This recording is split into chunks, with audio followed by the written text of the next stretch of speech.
squared plus y squared equals 1. So before x equal to sa 1 minus y squared raised to 1 half or naka-zero. Tama. Then dy can be also written as 1 minus x squared raised to 1 half. Then rewrite a in terms of x and y.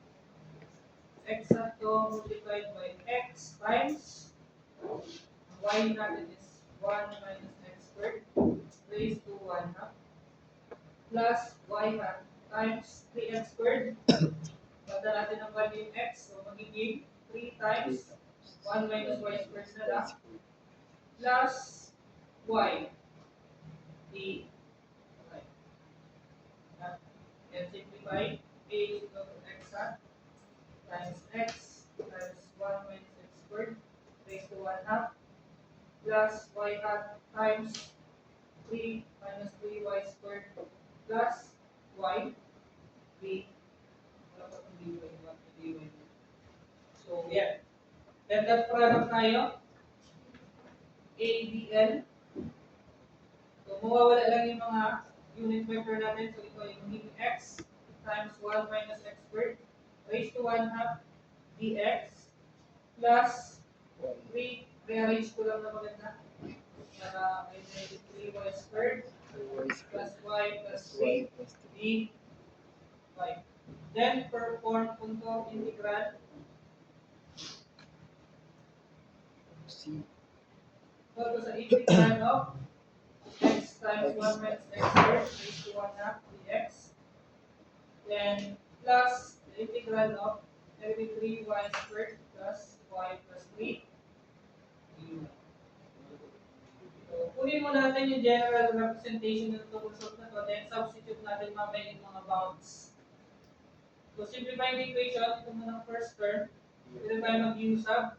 U is equal to 1 minus x squared. The differential of u is equal to negative 2x dx. And x dx is equal to negative du over 2. Transforming this negative 1 half times x dx na equivalent sa du. So, meron tayong u raised to 1 half du. Plus, the integral nito is negative 3y cubed over 3 plus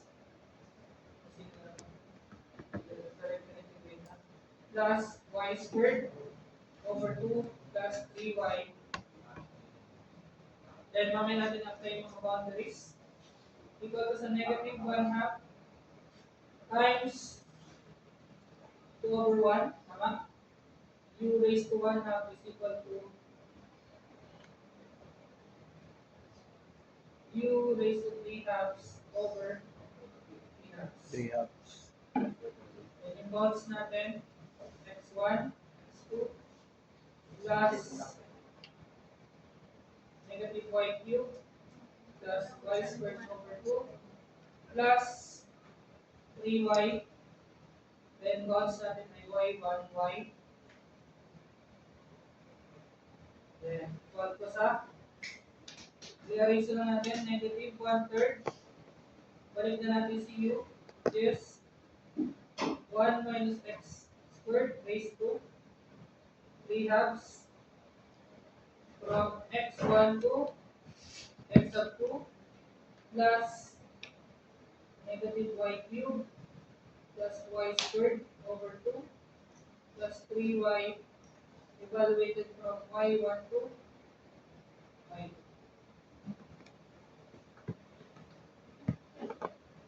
Ano yung bounds natin? P1 to P2 tayo. P1 to P2. So, yung values ng x natin ay 1, 0, 0. X ay pupuntang 1 to 0. Y ay pupuntang 0 to 1.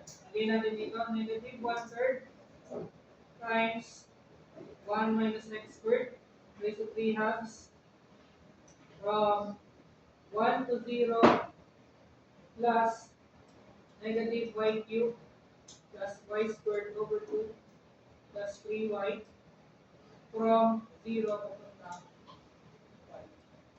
Then substitute the values. Negative 1/3.